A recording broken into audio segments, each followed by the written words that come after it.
Constructions in the analysis. Sigmund Freud.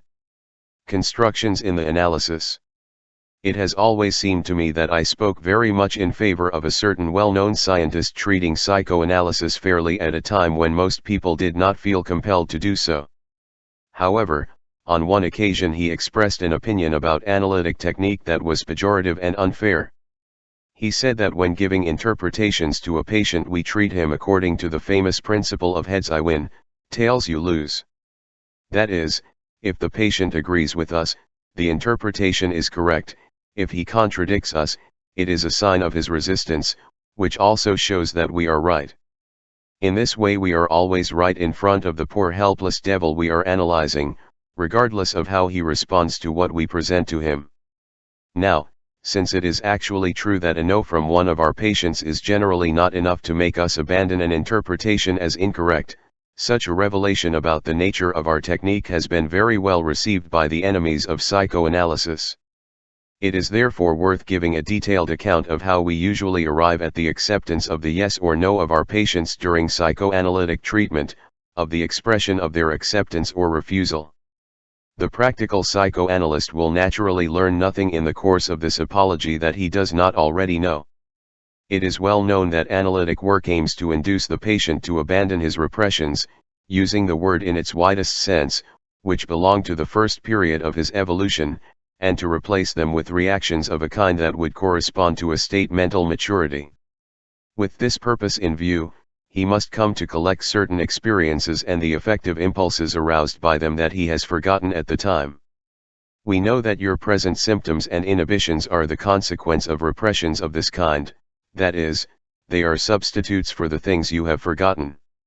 What kind of material does he make available to us that we can make use of to put him on the path of recovering lost memories? All kinds of things. He gives us fragments of those memories in his dreams, of great value in themselves, but greatly distorted, usually, by all the factors that go into formulating the dreams. Also, if given over to free association, it produces ideas, in which we can discover allusions to repressed experiences and derivatives of suppressed affective impulses, as well as of reactions against them. And finally there are hints of repetitions of affects belonging to the repressed material found in actions performed by the patient, some important, some trivial, both inside and outside the psychoanalytic situation. Our experience has shown that the transference relationship that is established towards the analyst is particularly calculated to favor the return of these affective connections. It is from this raw material, if we can call it that we have to extract what we are looking for. And what we are looking for is a picture of the patient from the forgotten years that is true and complete in all essential respects. But at this point we have to remember that the analytic work consists of two completely different portions, carried out in two different locations, involving two people, each of whom is assigned a different task. For a moment it may seem strange that this most fundamental fact has not been pointed out long ago, but it will immediately be perceived that there was nothing concealed in this, that it is a universally known and self-evident fact, and that it is only here brought out and examined in isolation with a particular intention.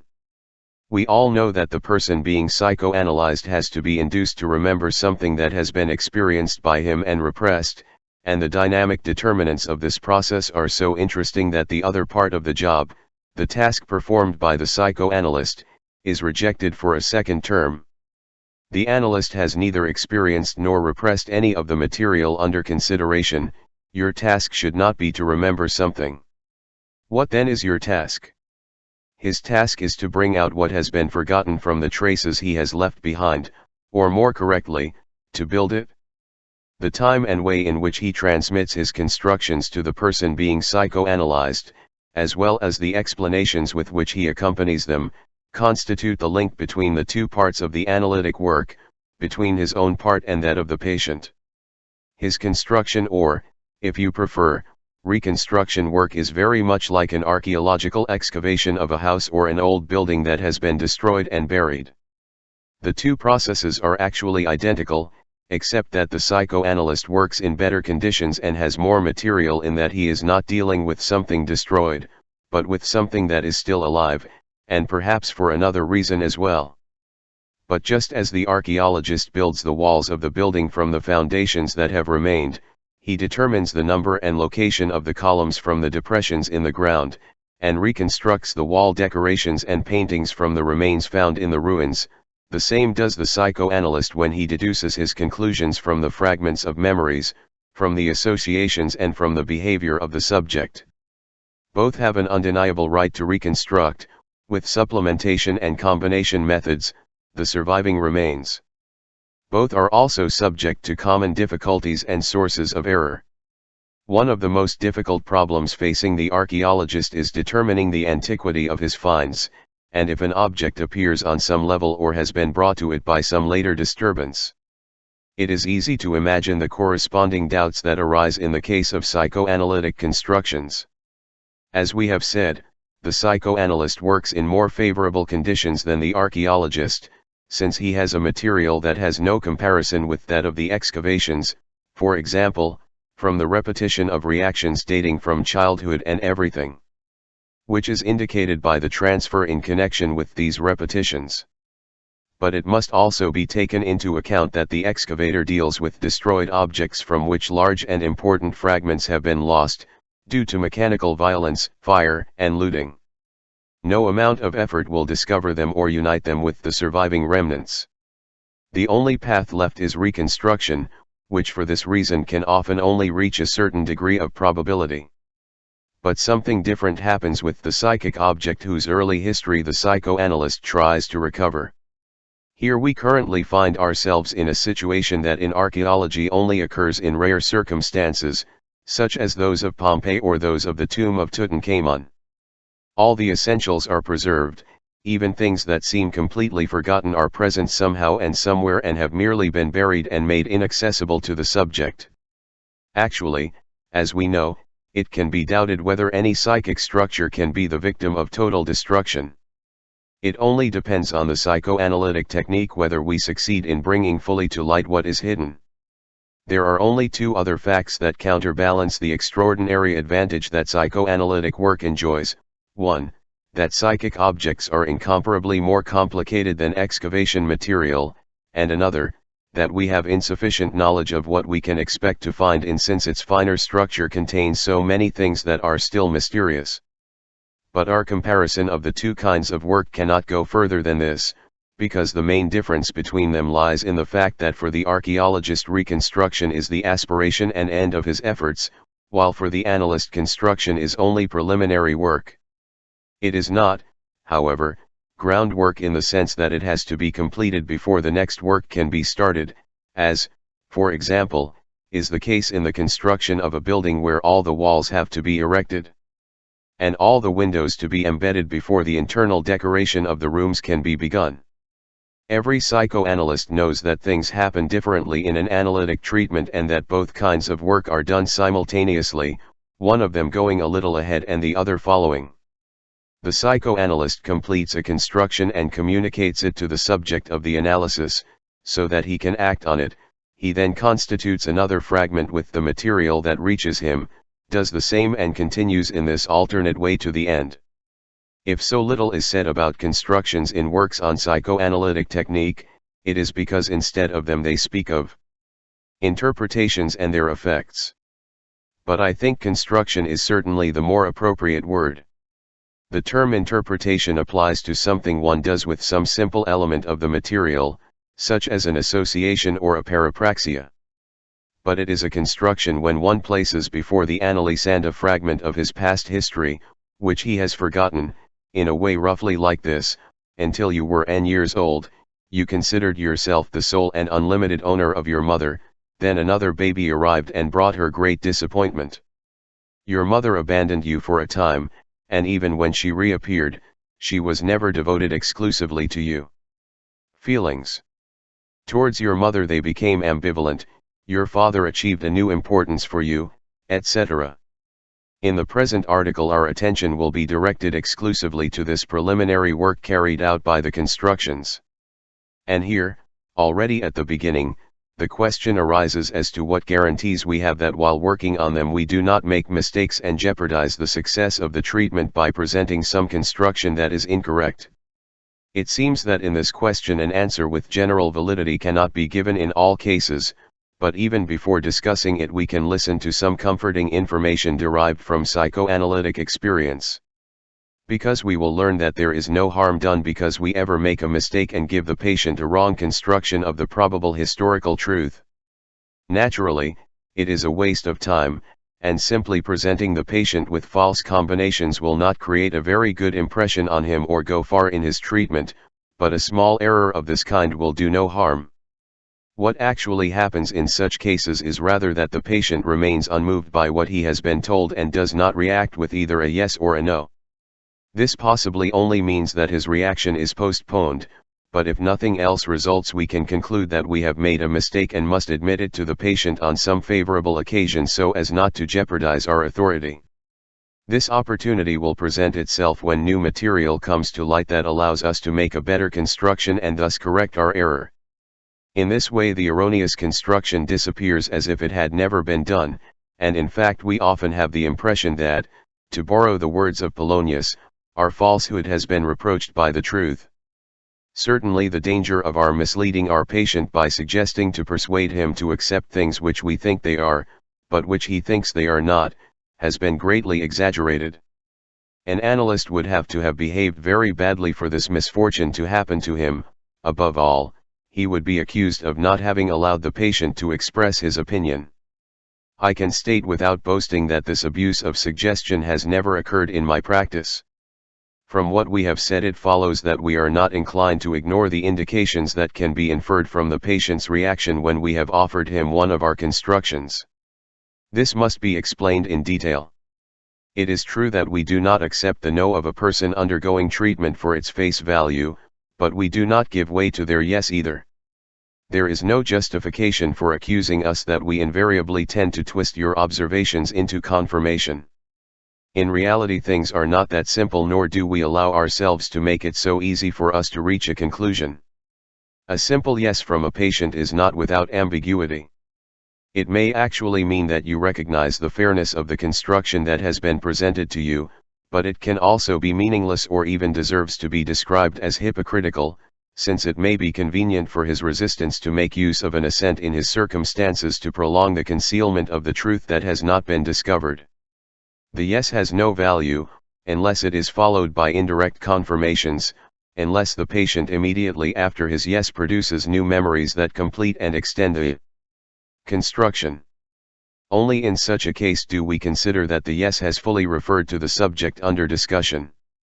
A no from a person undergoing analytic treatment is as ambiguous as a yes and is of even less value. In some rare cases it is seen to be the expression of legitimate dissent. Much more frequently, it expresses a resistance that may have been evoked in the subject by the construction presented, but which may also come from some other factor in the complex analytic situation. Thus, the no of a patient does not constitute evidence of the correctness of a construction, although it is perfectly compatible with it. Since all these constructions are incomplete and cover only small fragments of the forgotten events, we can assume that the patient does not actually deny what he has been told, but bases his contradiction on the part that has not yet been discovered. He usually won't give his assent until he knows the whole truth, which is often very long. So the only sure interpretation of his no is that it points to incompleteness.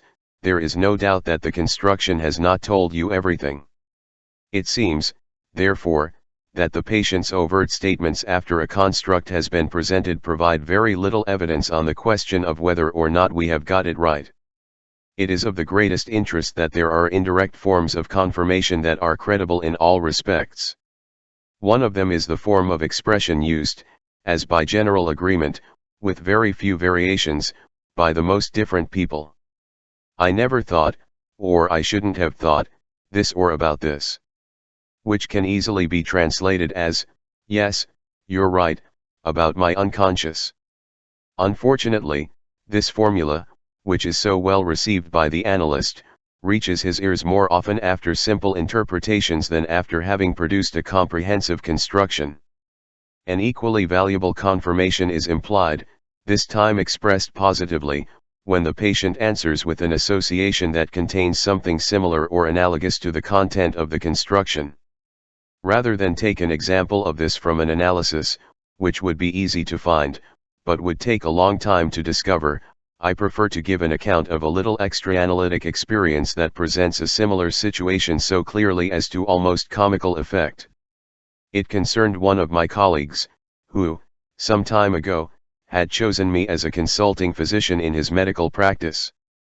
One day he brought me his young wife, who was causing him some concern. Under all sorts of pretexts, she refused to have sexual relations with him, and what he expected of me was evidently that I present to her the consequences of her strange conduct. I went into the matter and explained that her refusal would probably have unfortunate effects on her husband's health or expose him to temptations that would lead to a breakdown of their marriage. At this point he abruptly interrupted me with the remark, "The Englishman you diagnosed with a brain tumor has also died." For the moment the remark seemed incomprehensible. The "also" in his sentence was a mystery because we hadn't talked about anyone who had died. But a short time later I understood. The man evidently wanted to confirm what I had been saying. He wanted to say, "Yes, indeed, you are absolutely right, your diagnosis was confirmed in the case of the other patient as well." It was an exact parallel of the indirect confirmations that we get in psychoanalysis with associations. No. I will deny that there were also other thoughts on the part of my colleague that, to a great extent, participated in the determination of the observation. An indirect confirmation by associations that fit the content of a construction giving us a also just like the one in my story provides a basis for judging whether the construction is going to be confirmed in the course of analysis. It is particularly remarkable that by means of a parapraxia a confirmation of this kind is insinuated into a denial. I have posted elsewhere a nice example of this. Name. Genre, common in Vienna, appeared repeatedly in a dream of my patient, without a sufficient explanation appearing in his associations. Finally I advanced the interpretation that when he said genre he probably meant goner, swindler, to which he immediately replied, "This seems too Jewish to me," instead of Jewish, risky. Or the other example, in which, when I suggested to a patient that he considered a certain fee too high, he wanted to deny such a suggestion with the words, $10 is nothing to me, but instead of dollars he put a coin of lesser value and said 10 shillings. If an analysis is dominated by powerful factors that impose a negative therapeutic reaction, such as a feeling of guilt, a masochistic need for suffering, or a reluctance to receive help from the psychoanalyst, the patient's behavior after being presented with a construction often makes it very easy. The one that we reach the decision that we were looking for. If the construction is bad, there is no change in the patient, but if it is correct or close to the truth, he reacts to it with an unequivocal aggravation of his symptoms and his general condition. We can summarize the issue by stating that there is no justification for reproaching us for neglecting and underestimating the importance of the attitude of the subjects under analysis towards our constructions. We pay attention to it and often get valuable information. But such reactions on the part of the patient are seldom unequivocal and provide no opportunity for definitive judgment. Only the further course of analysis empowers us to decide whether our constructions are correct or useless.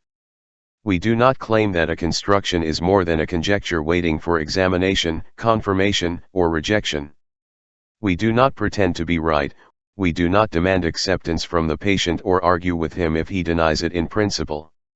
In short, we behave like a familiar figure in one of Nestroy's farces, the servant who has only one answer on his lips to every question or objection. All will become clear in the course of future events. How this occurs in the process of analysis, the path by which one of our conjectures is transformed into the patient's conviction, does not need to be described. All of this is familiar to any analyst from his daily experience and is easily understood. Only one point requires investigation and explanation. The path that starts at the analyst's construction should end in the patient's memories, but it does not always go that far. Very often we fail to get the patient to remember what has been repressed. Instead, if the analysis is carried out correctly, we produce in him a firm conviction of the truth of the construction that achieves the same therapeutic result as a recalled memory. The problem of under what circumstances this occurs, and of how it is possible for what appears to be an incomplete substitute to produce a complete result, is the subject of further investigation. I will conclude this short article with a few observations that open up a broader perspective. I have been surprised by the way in which in certain analyses the communication of an obviously correct construction has evoked in the patient a strange and at first incomprehensible phenomenon. They have been provoked by vivid memories, which they themselves have described as ultra-clear, but what they have remembered has not been the event that was the object of the construction, but details related to it. For example, they have remembered with abnormal clarity the faces of the people involved in the construction or the room in which something similar might have happened, or, a step further, the furniture in said room, of which the construction had no possibility of knowledge. This has occurred either in dreams immediately after the construction had been presented, or in a waking state, resembling fantasies. These memories have not of themselves led to anything else, and it has seemed plausible to regard them as the product of a compromise. The emergence of the repressed, set into activity by the presentation of the construction, has tried to bring important memory traces into consciousness, but a resistance has managed not, in fact, to stop this movement, but to displace it to adjacent objects of lesser importance. These memories could have been described as hallucinations if a belief in their actual presence had been added to their clarity. The importance of this analogy seemed all the more important when I realized that true hallucinations sometimes occurred in other patients who were certainly not psychotic. My thought followed the following line. Perhaps it may be a general feature of hallucinations to which insufficient attention has hitherto been given that something experienced in childhood and then forgotten reappears in them, something the child has seen or heard at a time when he hardly knew to speak, and that now a path to consciousness is being forged, probably disfigured and displaced by the intervention of forces that oppose its return. And in view of the close relationship between hallucinations and certain forms of psychosis, our thinking can be taken even further.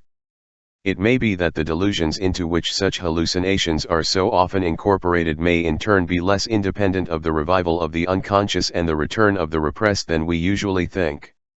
In the mechanism of a delusion we point out as a rule only two factors, the withdrawal from the real world and its motivating forces, on the one hand, and the influence exerted by the fulfillment of wishes on the content of the delusion, on the other.